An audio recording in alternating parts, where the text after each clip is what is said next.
The Samsung Galaxy Z Fold 3 is the company's latest and perhaps greatest attempt at a foldable smartphone. We've spoken in depth about our initial impressions with the smartphone in an earlier video. If you want to check that out, it is linked above. But in this video, we want to go over our experience with the Samsung Galaxy Z Fold 3, having used it for just about a week. First and foremost, as a first-time foldable user, adaptability was key. Even when you get the option to use a large display on the phone, when closed, it is still a 6.2-inch 25:9 aspect ratio AMOLED panel. Credit to Samsung, because despite the downsize in resolution, you can't really tell that this is an HD Plus panel, perhaps because it's so small in size, but also because it's a 120Hz refresh rate panel. Things are all smooth all across the board. So the inside is 120Hz and so is the outside. So that's pretty good, but there is a level of, adjustment that you need to go through because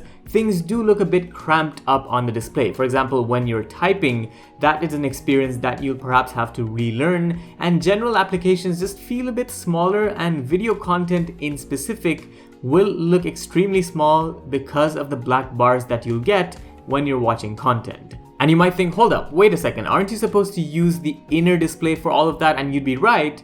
But when I was using the Galaxy Z Fold 3, I ended up using the cover display for about 50% of the tasks I did, whether that was, relying on Google Maps to get to places, doing a quick Google search. All of that stuff was done on the cover display, perhaps because opening it up all the way to the bigger display while you're moving around or in public transport wasn't the most convenient thing to do personally. I know a lot of people who would have liked to do that, but I was just not one of them. Also, this is where I feel that, the thicker form factor of the Galaxy Z Fold 3 could be a hindrance. So you'd essentially be holding a huge slab or a huge chunk of phone in your hand, which isn't the most convenient at times, especially at 271 grams. But the good thing about this narrow form factor is one-handed usability, especially this year with the phone's curved design. I was able to easily navigate with one hand, even having smaller hands than average, and also use the side-mounted fingerprint scanner without any sort of issue. It was very comfortable, very reliable,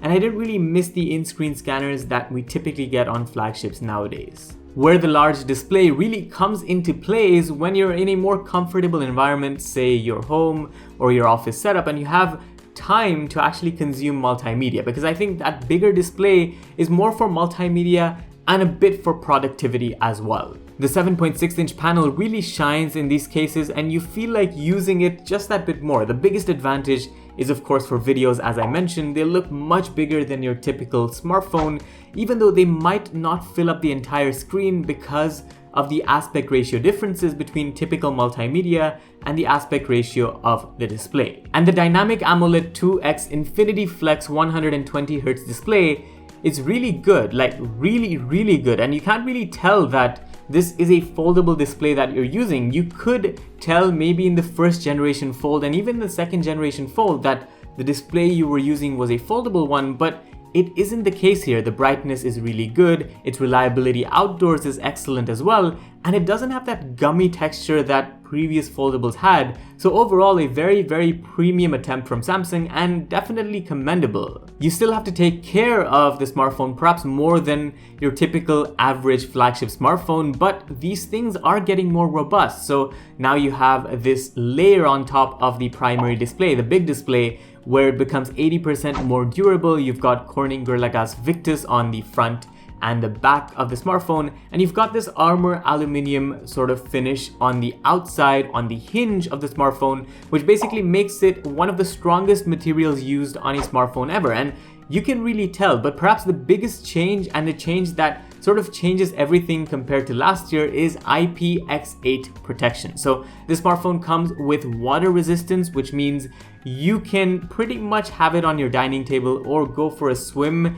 without having to be too worried. This was one feature of a foldable smartphone that really bothered me specifically, where you didn't get that premium touch, but now you have it. So you can be more relaxed when you're using a foldable in those sort of environments. Even when you're out and about in the rain, this could come in handy. Now, there is no dust resistance support, But I don't really think that is a big issue for the Foldable, because I know many people who still use the Galaxy Z Fold 2 from last year without having any issues with dust-related problems on their smartphones. But I think the water damage protection from Samsung is one welcome step that makes the overall experience just a level above, to the point where you're just more comfortable taking the smartphone to, go swimming or go to these places where typically you'd be scared when you want to take a foldable there. While these hardware upgrades are crucial, the actual technology of the inner display is fairly similar to last year's. You still get a hinge all across the center of the display, and it's more pronounced when you're actually not looking at the device directly. So unless you're actively running your fingers across the center of the display, this shouldn't bother you too much. But this is where we can start elaborating on the advantages of having that big display. Samsung's ensured that applications cater towards this form factor with software improvements via One UI on top of Android 11. You can now force applications to open in any aspect ratio you'd like, and also force them to support split screen even if they natively do not. Sometimes this leads to a few glitches, and they only happen in certain applications. I found YouTube to be one of them, where when you're using YouTube on the big display, you'll be able to see the entire taskbar at the bottom with 5 icons, but when you close it, you'll only be able to see 3. So the cover display doesn't really resize the YouTube application to adapt for the cover display, but when you open the smartphone back up, you get all 5 icons. I feel like this is an issue that can get fixed very easily, but it is something to point out, and perhaps many other applications might have a similar issue where a restart fixes everything. There's also other enhancements, such as having 2 columns within one application to take better advantage of the screen that's available. But essentially, if you're the type of person who relies a lot on multitasking, this experience on the Galaxy Z Fold 3 is going to feel like no other. The great thing about this is that you'll face little to no performance issues on the phone either. The Qualcomm Snapdragon 888 chip handles things well, backed by 12GB of RAM and 256GB of storage. On Antutu it scores well, and there's no problem when gaming either. It's an experience that you won't find on many other smartphones, especially being able to switch displays on the fly, and given the larger surface area of the smartphone when playing, it also stays pleasantly cool. The benefits of flex mode are here too, where the phone props up for you to control the camera or watch a video. And here you have a neat feature to use the S Pen for quick notes, which of course is another key factor of the Z Fold 3. With official S Pen support, the multitasking and productivity driven navigation I talked about earlier just feels a lot better. Although for the duration of this review, we didn't have a chance to use the S Pen with the Galaxy Z Fold 3. This is just our opinion from using it at the event when the phone launched. But in this propped up manner, it's also worth pointing out the camera that you see on the inner display. It's a 4-megapixel sensor, and it's an under display camera. What this means is that it disappears in certain use case scenarios but remains visible in others. So we feel like Samsung's done half the work here, where the added improvement helps with content to a certain degree, and you get this content without a blemish whatsoever. And it does look seamless, but by being visible in other cases, we're not sure how much of the objective Samsung has achieved. Plus, that 4-megapixel sensor doesn't do the best of jobs when it comes to quality. Here are a few samples on screen between it and the more traditional 10-megapixel cover display camera for you to see the differences. We also feel that the triple 12-megapixel camera on the Z Fold 3 could be better. It's essentially using the same setup as last year's, which was borrowed from the Galaxy Note 10 series. In normal daylight, the age of the sensors isn't as evident. However, as soon as you move to indoor or low light conditions, the quality from the ultra-wide and telephoto camera takes a huge hit. The wide camera is still usable, but it doesn't quite compete with a typical flagship experience compared to, say, the Galaxy S21 Ultra. We hope though that with software updates, things do improve a bit. Up to 4K video at 60 FPS is possible from the phone, but only 1080p video from the inner display camera is possible, which takes a big hit in low light conditions once again, as seen from the samples on screen. Camera experience aside, we were pleasantly surprised by the battery capacity of the smartphone. So on paper, it's a 4400 mAh cell, so slightly smaller than last year's, but performance is still very good. It gives you anywhere between 6 to 8.5 hours of screen on time depending on usage. Typically, the more 5G you use, the lower end of the spectrum the screen on time will fall. But for two displays, we think this is pretty good.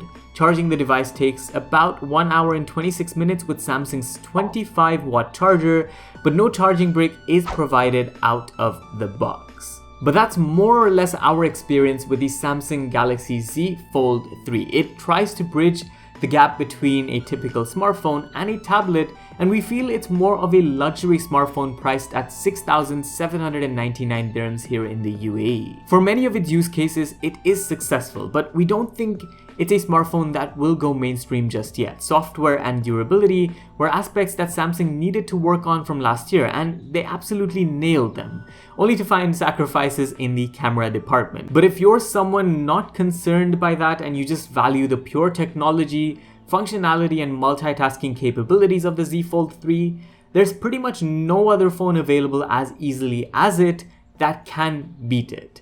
Thanks for watching this video, and do let us know what you think about the Galaxy Z Fold 3 down in the comments. Make sure to like and subscribe for more videos. This was Vaibhav, and I'll see you in the next one. Adios.